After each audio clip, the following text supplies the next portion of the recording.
You are all welcome back to class, and we have this question.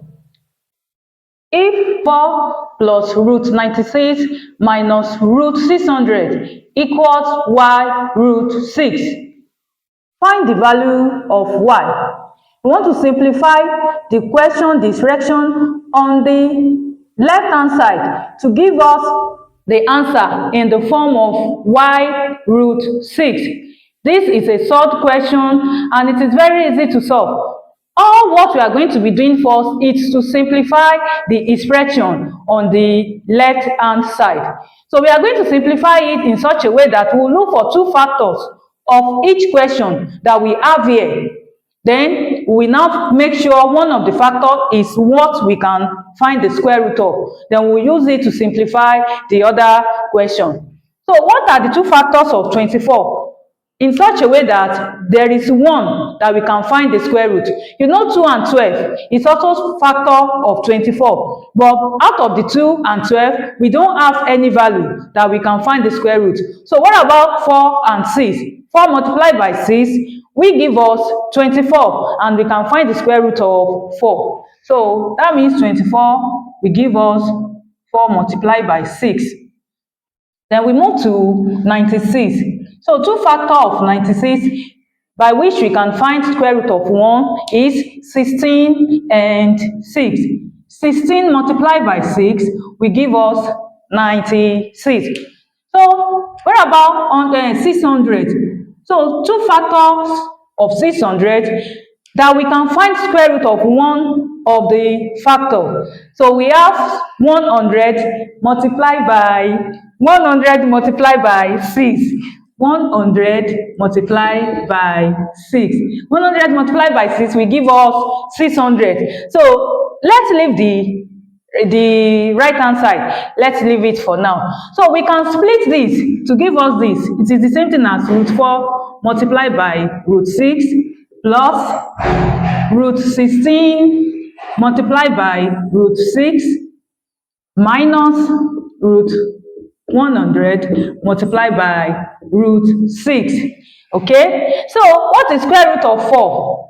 Square root of 4, by asking for the square root of 4, I mean two numbers that we can multiply together that will give us 4. So we can easily find square root of 4, and the square root of 4 is 2. 2 multiplied by 2 will give us 4. So we have 2. So we cannot find square root of 6. So we are going to leave it in that form. So let's move to 16. What is square root of 16? What is square root of 16? Two numbers that we can multiply together that will give us 16. And that will be 4 multiplied by 4. 4 multiplied by 4 will give us 16. So square root of 16 is 4. So this is plus 4 multiplied by root 6 because we can't find square root of 6. So what about 100? What is square root of 100? That will give us 10 times 10. 10 times 10 is 100. So square root of 100 is 10 multiplied by root 6.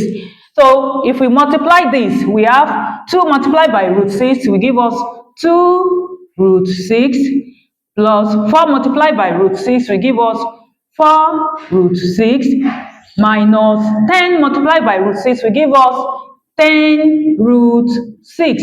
We can see we all have them in the same root. Root 6, 4 root 6 and 10 root 6. Then we can go ahead and add and also subtract. We can add and subtract because after simplification, we have the solution of our simplification in the same root.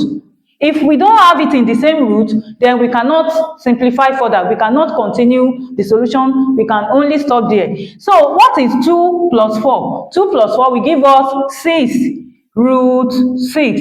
So we only add because we have it in the same root. And that will be subtracting from 10 root 6. So we continued the simplification because we still have it in the same root. What is 6 minus 10? 6 minus 10 will give us minus 4 root 6. Minus 4 root 6. So we have solved the question, which equal to, don't forget the question, y root 6. So comparing these two together, minus 4 equal to y, root 6 equal to root 6. And that gives us the solution to the question. We are asked to find the value of y when root 24 plus root 96 minus root 600 equal to y root 6. So the value of y minus 4 equal to y. So it is the same thing as y equal to minus 4. And that is the solution to the question.